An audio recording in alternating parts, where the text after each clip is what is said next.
अस्सलाम वालेकुम स्टूडेंट्स। आज का जो हमारे पास टॉपिक है वो क्या है? Primal dual relationship. ठीक है। अब प्राइमल ड्यूल रिलेशनशिप क्या है? आपके पास जो गिवन प्रॉब्लम होगी वो क्या होगी? प्राइमल फॉर्म में होगी। आप इस प्रॉब्लम को कन्वर्ट करेंगे। जब इसको कन्वर्ट करेंगे तो आपके पास जो कन्वर्ट होके प्रॉब्लम आएगी वो क्या हो जाएगी? इसी प्रॉब्लम का ड्यूल हो जाएगा। ठीक है। तो that is called primal dual relationship. अब इन दोनों के दरमियान रिलेशन क्या होता है? जब आपके पास जो प्राइमल प्रॉब्लम है, यानी कि जो गिवन प्रॉब्लम है वो प्राइमल है। ठीक है। जो भी गिवन क्वेश्चन होगा उसमें जो जी की वैल्यू होगी, जी की वैल्यू अगर 6 है तो ड्यूल में हम इंट्रोड्यूस करवाएंगे डब्ल्यू। ठीक है। डब्ल्यू की वैल्यू भी 6 आएगी। यानी कि प्राइमल की जो वैल्यू है, प्राइमल का जो सोल्यूशन है उसमें जो आपके पास ऑब्जेक्टिव फंक्शन की जो वैल्यू आती है, ड्यूल में भी जो ऑब्जेक्टिव फंक्शन होता है उसकी भी वैल्यू सेम होती है। ये होता है प्राइमल ड्यूल रिलेशनशिप। ये मोस्ट इंपॉर्टेंट बात बता दी मैंने। उसके अलावा आपके पास अगर क्वेश्चन प्राइमल जो है, प्राइमल अगर मैक्सिमाइज में हो तो हमारे पास इनइक्वालिटीज़ क्या होती हैं? लेस देन आर इक्वल की होती हैं। जब हम इस प्राइमल को ड्यूल में कन्वर्ट करते हैं तो हमारे पास inequality greater than or equal की हो जाती है और क्वेश्चन हमारा मैक्सिमाइज से मिनिमाइज में हो जाता है। यानी कि अगर मैक्सिमाइज में क्वेश्चन हो और तो वो मिनिमाइज में हो जाता है। ठीक है। मैक्सिमाइज वाला क्या होता है? प्राइमल होगा, फिर मिनिमाइज वाला क्या होगा? ड्यूल हो जाएगा। अगर क्वेश्चन मिनिमाइज में गिवन है तो वो मैक्सिमाइज में हो जाएगा। अगर मिनिमाइज में गिवन है तो सारी की सारी इनइक्वालिटीज़ क्या होंगी? ग्रेटर देन आर इक्वल की होंगी। जब आप उसको मैक्सिमाइज में कन्वर्ट करेंगे तो सारी की सारी इनइक्वालिटीज जो है, यानी कि सारे के सारे कॉन्स्टेंट्स जो है वो लेस देन आर इक्वल की टाइप में हो जाएंगे। ठीक है। तो ये आपके पास प्राइमल ड्यूल रिलेशनशिप है। प्राइमल ड्यूल रिलेशनशिप में हमें जब वो एक ऑप्टिमल टेबल भी गिवन होता है, उस ऑप्टिमल टेबल के साथ हम कंपैरिजन करके जब वो जो न्यू ऑब्जेक्टिव फंक्शन होता है, यानी कि ड्यूल वाला जो डब्ल्यू है उसकी वैल्यूज वहाँ पर हम जब वो जो नॉन बेसिक वेरिएबल्स होते हैं उनकी वैल्यूज़ भी निकालते हैं। सारा काम हम इस तरह से देखते हैं। तो है सोल्यूशन की तरफ हम मूव करेंगे, लेकिन पहले हम क्वेश्चन को कम्प्लीटली देख लें कि क्वेश्चन हमारे पास क्या है। ये तो आपके पास जस्ट जो है वो प्रॉब्लम है, प्रॉब्लम से आगे भी क्वेश्चन है, यानी कि इसी प्रॉब्लम का आपको ऑप्टिमल टेबल भी गिवन है, वो भी क्वेश्चन में गिवन होगा, क्वेश्चन का पार्ट ही होगा, उसको भी हम देखेंगे। लेकिन उस पार्ट को देखने से पहले एक चीज़ आपको बताऊं कि प्लीज़ मेरे चैनल को लाइक करें, सब्सक्राइब करें और शेयर मस्ट करें ताकि ज़्यादा से ज़्यादा स्टूडेंट्स को प्राइमल ड्यूल रिलेशनशिप मिल सके, क्योंकि बहुत से स्टूडेंट्स को इसमें इश्यूज़ आ रहे हैं। तो इसलिए मैं चाहती हूँ कि ज़्यादा से ज़्यादा स्टूडेंट्स को क्लियर हो सके। तो अब हम क्वेश्चन के यानी कि नेक्स्ट पार्ट पे मूव करते हैं। नेक्स्ट हमारे पास जो क्वेश्चन का पार्ट है वो क्या है? हम इसी प्रॉब्लम का ऑप्टिमल सोल्यूशन जो क्वेश्चन में गिवन होता है हम उसको देख लेते हैं, यानी कि ये क्वेश्चन का पार्ट ही है। टू प्रिपेयर द प्रॉब्लम, हम प्रॉब्लम को प्रिपेयर करेंगे किस तरह से? For the solution by the simplex method. हमने सिंप्लेक्स मेथड से जो वो ये वाला ऑप्टिमल टेबल निकाला है, ये क्वेश्चन का पार्ट ही है। ठीक है। यानी जो हमें पास गिवन प्रॉब्लम थी उसका पार्ट है। ठीक है। We add slack variable x4। हमने x4 क्या है यहाँ पे? स्लैक वेरिएबल के तौर पर है। पहले हम जितने भी हमने प्रॉब्लम्स पढ़े हम वहाँ पर S1 अपनी मर्ज़ी से स्लैक वेरिएबल इंट्रोड्यूस करवा रहे थे, लेकिन यहाँ पर क्वेश्चन में जिस तरह से भी स्लैक वेरिएबल गिवन होंगे हम उसी तरह से इसको ही लिखेंगे। यानी कि यहाँ पे x4 है तो x4 ही लिखेंगे। अगर S की फॉर्म में स्लैक वेरिएबल इंट्रोड्यूस करवाया होता क्वेश्चन वालों ने तो हम जब वो S1 की फॉर्म में लिख देते, यानी कि जिस तरह से इंट्रोड्यूस करवाया होगा। इसी तरह से आर्टिफिशियल वेरिएबल यहाँ पे क्या है? R है। आर्टिफिशियल वेरिएबल क्या है? R है। अगर क्वेश्चन में A stand for artificial variable होता है, यानी कि स्मॉल ए या कैपिटल ए यूज़ कर लेता, तो हम वही टर्म यूज़ करते हैं जो कि हमें क्वेश्चन में गिवन होगी। ठीक है। उसी तरह से हम जब वो स्लैक वेरिएबल और आर्टिफिशियल वेरिएबल या सरप्लस वेरिएबल जो भी क्वेश्चन में गिवन होंगे उसी तरह से हम इसको इंट्रोड्यूस करवाएंगे, क्योंकि ये क्वेश्चन का पार्ट है, ये हमें गिवन होंगे पेपर में। ओके। तो यानी कि पेपर में हमें जो वो ये नहीं करना पड़ेगा कि हम जब वो खुद से जैसे हम स्लैक सरप्लस वेरिएबल या आर्टिफिशियल वेरिएबल अपनी मर्ज़ी से कोई भी नेम रख लेते थे और चूज़ कर लेते थे, वो वैसा नहीं है, क्योंकि यहाँ पर क्वेश्चन में गिवन होंगे। तो अब देखिए इसका जो टेबल फॉर्म है, यानी कि ऑप्टिमल जो टेबल है प्राइमल का, जो प्राइमल किसको बोला जा रहा है? प्राइमल वो प्रॉब्लम है जो हमें गिवन प्रॉब्लम होती है। ठीक है। अब इस प्रॉब्लम को ड्यूल में जब कन्वर्ट करेंगे तो हमारे पास ड्यूल आएगा। लेकिन अभी फिलहाल प्राइमल का ऑप्टिमल टेबल क्या है, बेसिक वेरिएबल्स हैं जी, x2 और x1, ये अपडेट होके आया हुआ है। ये हमारे पास ऑप्टिमल टेबल है। ऑप्टिमल टेबल क्या होता है, इनकी सोल्यूशन वाला टेबल है, फाइनलाइज हुआ है। इस पर सिंप्लेक्स मेथड सिंप्लेक्स मेथड इन्होंने लगाया हुआ है और सारा का सारा सॉल्व किया हुआ है इस तरह से। सिंप्लेक्स मेथड बेसिकली यहाँ पर बिग एम लगा हुआ है, आप इसको आसानी से अगर समझ सकें तो बिग एम लगा हुआ है क्योंकि इसमें एम इंट्रोड्यूस करवाया हुआ है इन्होंने, तो यहाँ से आप जज कर सकते हैं। बाकी सारे के सारे बेसिक और नॉन बेसिक वेरिएबल्स हैं, x1 x2 x3। यहाँ पर क्या है, x3 हमारे पास नॉन बेसिक वेरिएबल ही है, x4 हमारे पास क्या है, स्लैक वेरिएबल है, r क्या है, आर्टिफिशियल वेरिएबल है, एंड सोल्यूशन कॉलम। और बाकी यहाँ पे पास सारा टेबल है, 0 0 3/5 29/5 -2/5 प्लस m एंड 54 5/4। तो ये आपके पास सोल्यूशन है किसका, प्राइमल का। यही सोल्यूशन आएगा ड्यूल का भी। प्राइमल में ऑब्जेक्टिव फंक्शन क्या है, जी है। ड्यूल में ऑब्जेक्टिव फंक्शन क्या होगा, डब्ल्यू होगा। डब्ल्यू का भी यही सोल्यूशन आएगा, ठीक है, आप देख लीजिएगा। इसके अलावा x2 आपके पास क्या है, 0 1 -1/2। x2 रो में 2/5 है, -1/5 है, और सोल्यूशन क्या है, 12/5 है। इसी तरह से 1 0 7/5 1/5 2/5 एंड 26/5। तो आप देखें, सबसे पहले हम जो प्राइमल प्रॉब्लम है, यानी कि जो गिवन प्रॉब्लम है, उसको स्टैंडर्ड फॉर्म में कन्वर्ट कर लेंगे। यानी कि हमने प्राइमल को स्टैंडर्ड फॉर्म में कन्वर्ट कर लिया इस तरह से, g = 5x1 + 12x2 + 4x3। अगर किसी को थोड़ा सा ब्लर नज़र आ रहा है तो जो जिस चीज़ें मैं बोल रही हूँ उसी तरह से आप नोट डाउन कीजिएगा, वैसे इतना ब्लर नहीं है, ठीक है। और -mr -ma हम पुट करते हैं जब हमारे पास मैक्सिमाइजेशन प्रॉब्लम होती है, तो -ma हम लिख देते हैं बिग एम मेथड में, ठीक है। तो यहाँ पर a की जगह बेसिकली क्या है, r है। r क्या है हमारे पास, आर्टिफिशियल वेरिएबल है, तो हमने -mr लिख दिया। -mr क्यों लिखा है, r यहाँ पर आर्टिफिशियल वेरिएबल कितने इंट्रोड्यूस होंगे उसके अकॉर्डिंग हम यहाँ पर -mr पुट करें। यहाँ पर एक आर्टिफिशियल वेरिएबल इंट्रोड्यूस होगा। यहाँ पे कैसे पता चला है, सबसे पहले हम सब्जेक्टिव फंक्शन को सॉल्व करेंगे, फिर हम इसमें ऐड करेंगे। यानी कि ऑब्जेक्टिव फंक्शन में -mr जो है वो बाद में हम ऐड करते हैं बेसिकली। तो पहले हम सब्जेक्टिव फंक्शन की तरफ मूव करते हैं। x1 + 2x2 + x3 + s4 यहाँ पर क्या है, बेसिकली स्लैक वेरिएबल है, यानी कि s के तौर पर काम कर रहा है। यहाँ पर इनइक्वालिटी क्या थी हमारे पास, लेस देन और इक्वल की थी, और जब हमारे पास इनइक्वालिटी लेस देन और इक्वल की होती है तो वहाँ पर स्लैक वेरिएबल आ जाता है। 2x1 - x2 + 3x3 यहाँ पे इक्वल की कंडीशन थी, और जब इक्वल की कंडीशन आती है तो आर्टिफिशियल वेरिएबल हम इंट्रोड्यूस करवा देते हैं बिग एम के अकॉर्डिंग। तो यहाँ पर हमने आर्टिफिशियल वेरिएबल इंट्रोड्यूस करवा दिया r, ठीक है। और ये इक्वल किसी है 8 की, तो x1 x2 x3 x4 और r ग्रेटर देन क्या है, ग्रेटर देन r = 0। अब इसी प्रॉब्लम का हम ड्यूल देख लेते हैं। तो अब हम इसी प्रॉब्लम का ड्यूल देख लेते हैं। ड्यूल में हमारे पास क्या है, प्रॉब्लम हमारे पास मैक्सिमाइजेशन में थी, प्राइमल प्रॉब्लम। ड्यूल में हमारे पास क्या हो जाएगी, मिनिमाइजेशन की हो जाएगी, ठीक है। तो मिनिमम लिख दिया हमने।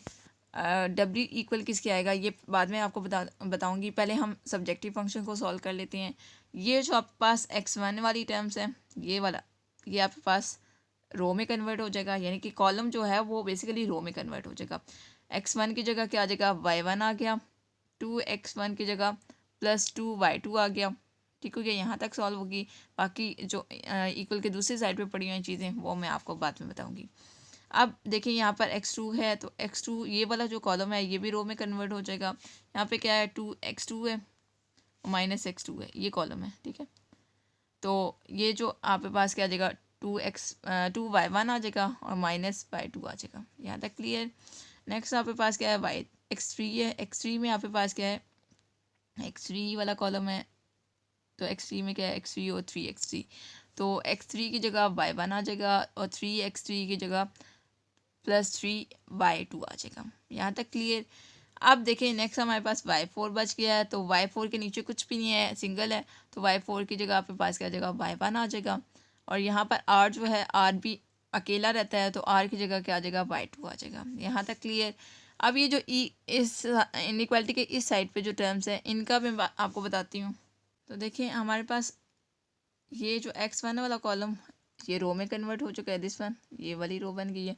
और यहाँ पे अगर आप ऑब्जेक्टिव फंक्शन में देखें तो x1 का कोफिशिएंट क्या है 5 है, तो यहाँ पे पास क्या आ जाएगा greater than or equals to 5। इस तरह से ये जो सारी वैल्यूज़ हैं ये क्या है ग्रेटर देन इक्वल्स टू 5 आ जाएगी, क्योंकि हम मैक्सिमम से मिनिमम में जा रहे हैं। तो मैक्सिमम में केस में क्या होगा, इनइक्वालिटी जो है वो लेस देन आर इक्वल की हो जाएगी, और मिनिमम के केस में ग्रेटर देन आर इक्वल की हो जाएगी। ठीक है, तो इसलिए हमने greater than or equals to 5 लगा दिया। अब नेक्स्ट हमारे पास x2 है, x2 का जो कॉलम है उसको हमने रो में कन्वर्ट किया, और यहाँ पे x2 का कोफिशिएंट क्या है 12 है, तो यहाँ पे greater than or equals to 12 लिख दिया। इसी तरह x3 का कोफिशिएंट x3 के जो कॉलम है इसको हमने रो में कन्वर्ट किया।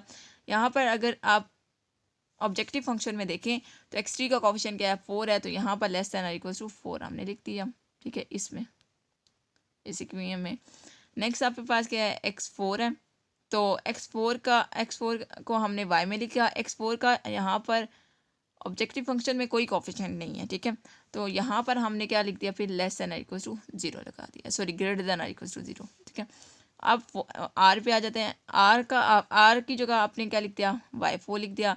आर का कोफिशिएंट क्या है यहाँ पर ऑब्जेक्टिव फंक्शन में -m है, तो -m लिख दिया, यानी कि y2 greater than or equals to -m लिख दिया।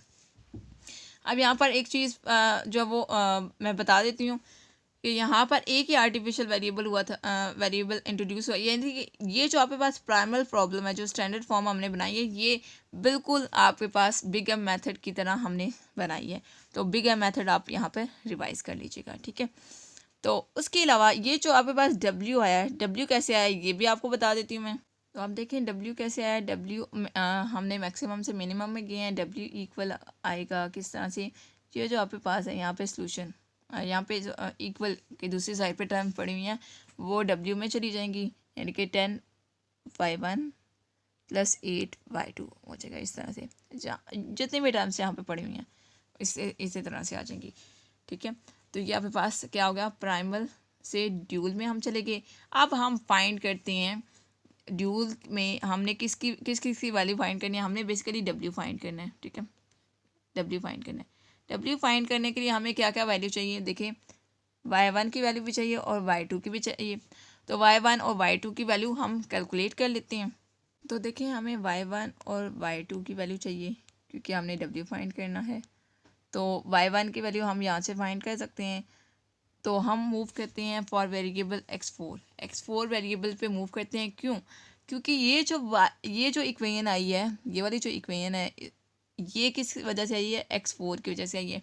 यहाँ पर हम क्या करेंगे, y1 की वैल्यू फाइंड करने के लिए इस इक्वेशन को y4 की जो आपके पास टेबल है, टेबल में जहाँ पर आपके पास x4 होगा, जी इक्वेशन में x4 की जो वैल्यू होगी, जो भी वैल्यू यहाँ पर होगी उसके साथ हम इक्वेट करेंगे तो y1 निकल आएगा। ठीक है, और y2 निकालने के लिए हम ये जो सेकंड इक्वेशन है इसको यूज़ करेंगे। सेकंड इक्वेशन क्या है, y2 greater than or equals to -m, इस इक्वेशन को यूज़ करेंगे। ठीक है, क्यों y2, और यहाँ पर हम वेरिएबल लिखेंगे फॉर वेरिएबल r, क्योंकि ये r की वजह से आई है ये वाली इक्वेशन।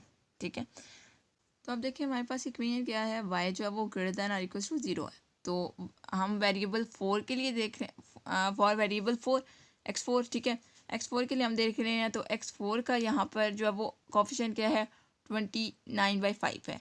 तो हम यहाँ से इसको इक्वेट कर देते हैं, तो यहाँ से y1 की वैल्यू निकल आएगी 29/5। ठीक है, 29/5 आ जाएगी। देखिए यहाँ पर जितने भी आपने बेसिकली y1 और y2 की वैल्यू निकालनी है।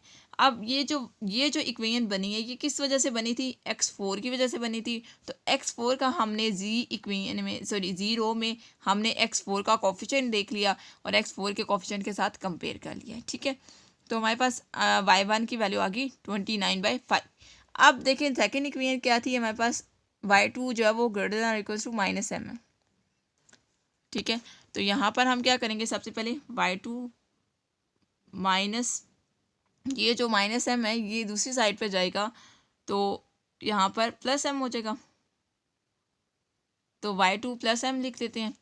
और ये यहाँ पर देखें हम ये जो इक्वेशन है ये किस वजह से आई थी, r की वजह से आई थी। तो अब ये जो 0 है इसमें हम r का कोफिशिएंट देख लेते हैं। r का कोफिशिएंट क्या है आर का कोफिशिएंट है -2/5, तो हम इसको इक्वेट कर देते हैं -2/5 प्लस m के साथ, क्योंकि ये आर का कोफिशिएंट है।